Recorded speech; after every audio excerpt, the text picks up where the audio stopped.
DMTV, Bilile Kamalo Banaibele.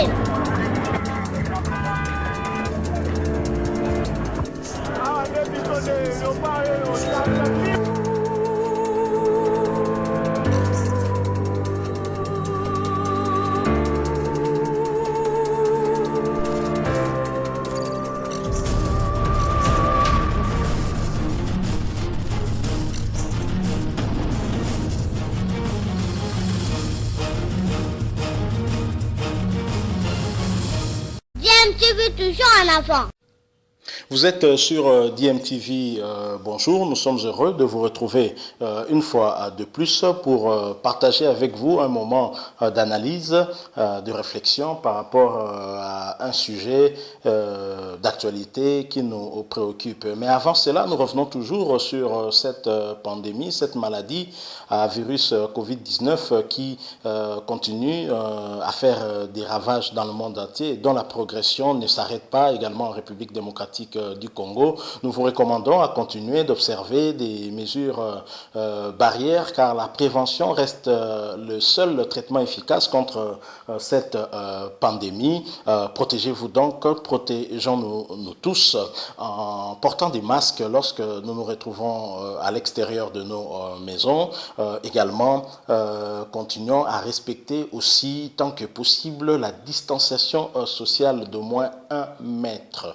Retour sur les propos de Jean-Marc Kabound tenus à la radio Top Congo en réaction aux propos du président du Sénat, Alexis Thambwe Mwamba, qui était passé à la même radio. Vous savez, Jean-Marc Kabound qui était partisan de la non-convocation du Congrès et qui a visiblement donc eu gain de cause en cette période de crise sanitaire, en cette période où les rassemblements d'au moins 20 personnes restent prohibés par la décision du chef de l'État. Sont là des mesures, parmi les mesures en vue de lutter contre cette pandémie, cette maladie à virus Covid-19.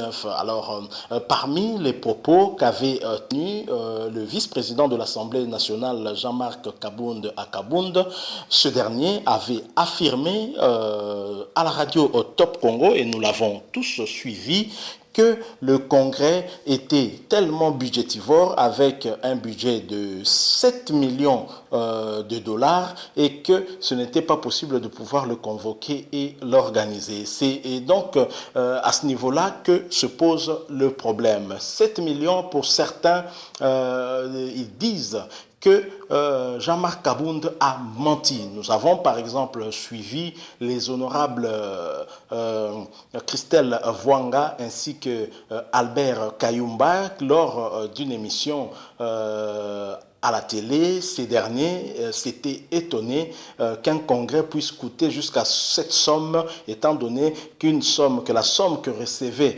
les députés nationaux ainsi que leurs collègues sénateurs était connue et qu'il était impossible d'en arriver jusqu'à ce montant. Christelle Vwang avait même été loin pour dire que si effectivement c'est le montant qui était décaissé du trésor public, il y a donc des explications à demander parce que visiblement on peut parler de détournement parce que ce n'est pas cette somme-là qui est utilisée pour l'organisation d'un congrès. Donc voilà que aujourd'hui cette affaire qui a continué à défrayer la chronique et qui a embarrassé plus d'un honorable député.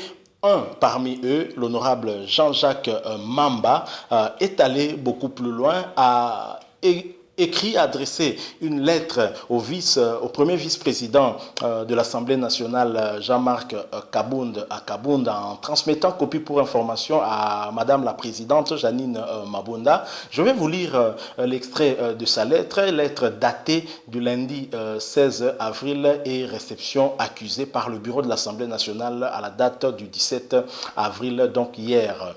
Donc je vais vous lire le contenu de cette lettre dont l'objet est budget à congrès. Monsieur le Premier vice-président et chers collègues, je prends la liberté de vous écrire en ce moment difficile que traverse notre pays Comme vous le savez, plusieurs efforts sont conjugués par nos autorités et nos concitoyens pour lutter contre le Covid-19 et sauver un maximum de vies. Au-delà des différentes doctrines juridiques qui se sont opposées concernant la nécessité ou la conformité de la convocation ou non du Congrès, débat clos par la Cour pour l'heure, votre magistrale intervention sur Top Congo a jeté le pavé dans la mare en ce sens qu'il est, et je comprends l'opinion sur ce point, inadmissible en cette période de dépenser 7 millions de dollars pour un congrès censé durer 2 heures. Alors que notre pays fait face à d'énormes défis financiers dans le cadre de la lutte contre le Covid-19. Je vous rejoins sur ces questions, comme vous, monsieur le premier vice-président et chers collègues, que nos chambres ne peuvent aucunement, ni en cette période, ni en période normale, dépenser pareille somme pour organiser le congrès. Cependant, cette information a lancé un discrédit sans précédent sur le bureau et notre chambre.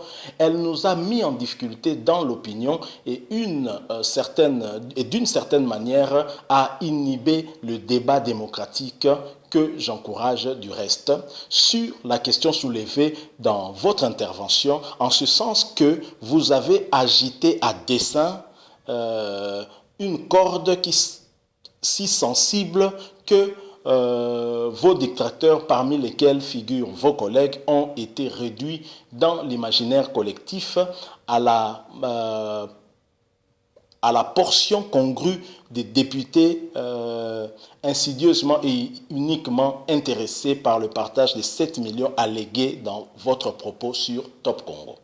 Monsieur le premier vice-président, chers collègues, considérant votre rang et vos qualités, considérant aussi que vous nous représentez valablement, que je vous demande de nous fournir par courrier le budget et autres éléments qui soutiennent vos propos qui, dans une mesure non des moindres, ont affecté notre crédibilité collective au point de nous empêcher de débattre librement sur nos propres lois.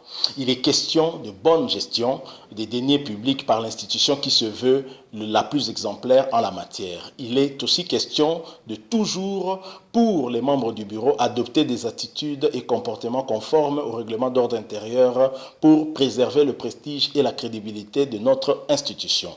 Votre contribution serait très appréciée, de sorte que nous tirions les conséquences de vos allégations que je prends très au sérieux, dans le vif espoir de vous lire bientôt. Salutations patriotiques, honorable Jean-Jacques Mamba. Donc voilà, là le contenu de la lettre que l'honorable Jean-Jacques Mamba, élu de la circonscription de la Lukunga ici à Kinshasa, avait adressé avant-hier au premier vice-président et président de l'Assemblée nationale, Jean-Marc Kabound, qui est en même temps le président ad intérim du parti au pouvoir, l'UDPS.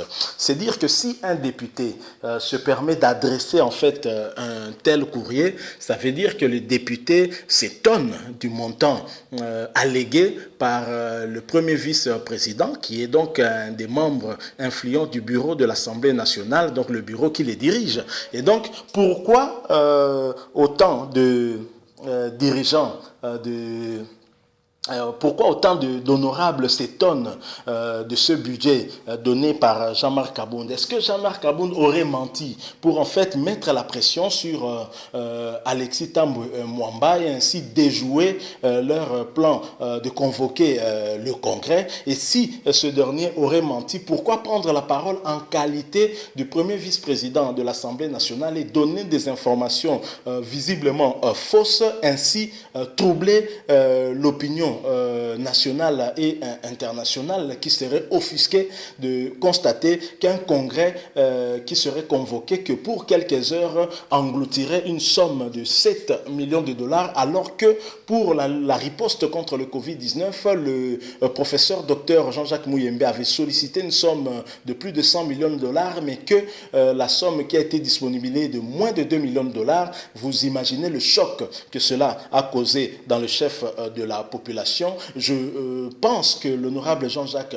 Mamba, dans sa démarche, a tout à fait raison de pouvoir demander à ce que le premier vice-président puisse fournir par courrier le budget ainsi que les autres éléments pour soutenir ses propos, parce qu'il ne peut pas avoir dit cela en l'air. S'il a dit, c'est qu'il y a des éléments qui sous-tendent, en tout cas son argumentaire, ce qu'il a eu à dire au niveau de la radio au Top Congo. Ça a choqué plus d'un, même nous qui ne sommes pas honorables, nous nous sommes posé la question, est-ce que l'organisation d'un congrès pour un pays pauvre comme le nôtre devrait coûter une somme pareille? Est-ce que ce n'est pas encore une affaire de détournement qui se cache derrière? Convoquons le congrès pour nous permettre de pouvoir empocher de l'argent, et les députés qui sont au moins 500 et les sénateurs 109 auront $2000 chacun, mais que le reste de la somme serait partagé entre les membres des bureaux des deux institutions. Donc c'est l'impression en tout cas qu'a laissé